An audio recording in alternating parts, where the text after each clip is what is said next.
Hi everyone.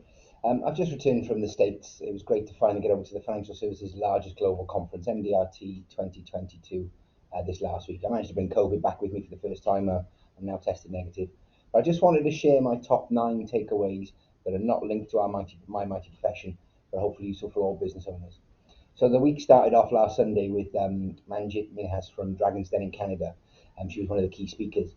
And the things I took from her, she said that every day she plans, first thing in the morning, she plans 3 big things to accomplish that day, ideally before midday, and that she does something every day to make sure by the time she goes to bed each night, she's 1% smarter. I thought those 2 key things she said were certainly worth taking, and hopefully they're useful for you as well.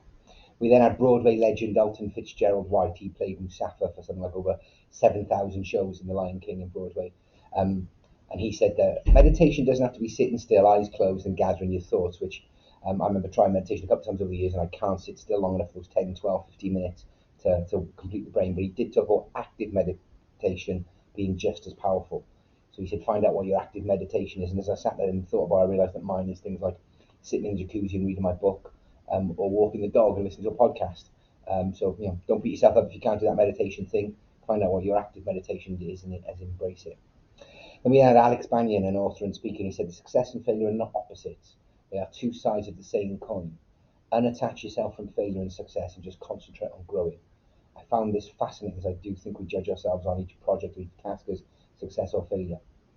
And another speaker later in that second day said that a chap called Jay Samit said that in life you only get what you believe you deserve. So I ask you, what do you deserve? And it got me thinking about a number of things and questioning about what I believe I deserve. So that was quite powerful. For those of you looking to expand your client bank and reach more through referrals, we had Jay Bayer, the author of Talk Triggers. I actually read Talk Triggers after listening to Jay on a podcast during the start of lockdown. It's a great book and I'd recommend it. I just didn't get around to actually practicing any of his stuff overly, but he talks about the four talk triggers to get your clients and people in your community talking about you and what you do for them. He said the 4 triggers are generosity, speed, usefulness, and empathy. So demonstrate those 4 things to your customers and clients, and if you keep delivering these things on a consistent basis, then referrals should take care of themselves. We then had a chap called Ryan Leake, and he asked us, "What would you do if you knew you could not fail?" He talked about how people, especially business owners, are afraid to fail. I'll be watching his documentary Chasing Failure that he recorded a couple of years ago. It's available.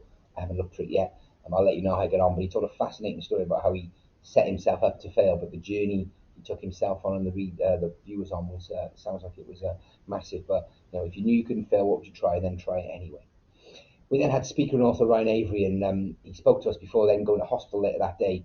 He was on the stage in immense back pain, and it was fed back. He'd done his shoelaces that morning, pulled something, and was then fed back to us later. He had 2 slipped discs. But a couple of key things I took from his couple of talks. He did a lunch session and an early session. He said, stop hanging around with people who support your big dreams and start hanging around with people who challenge you to dream bigger. He challenged us to think, who do you need to spend less time with and who do you need to spend more time with, and that's been swelling around my brain ever since. He also remove the word just from our vocabulary. He said, why do people diminish their accomplishments and their achievements and what they do by saying, I am just a financial planner or I am just an entrepreneur? You are a financial planner, or I am. You are a business owner. Don't diminish it by putting the word just in it.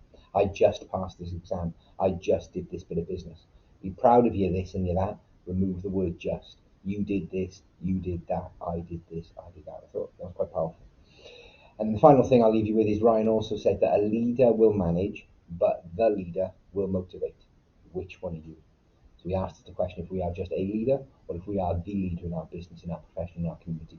And that stuff really resonated with me. So I got lots from it. Those are 9 things I wanted to share with you. Hope you found some value in one of those things or more. And if you want to know more about any of them, if you want to have a coffee, if you want a breakfast, talk about any of these guys, I've got a couple of their books that I'll start reading over the next couple of weeks. Please do let me know, and I hope it works for you. Thank you.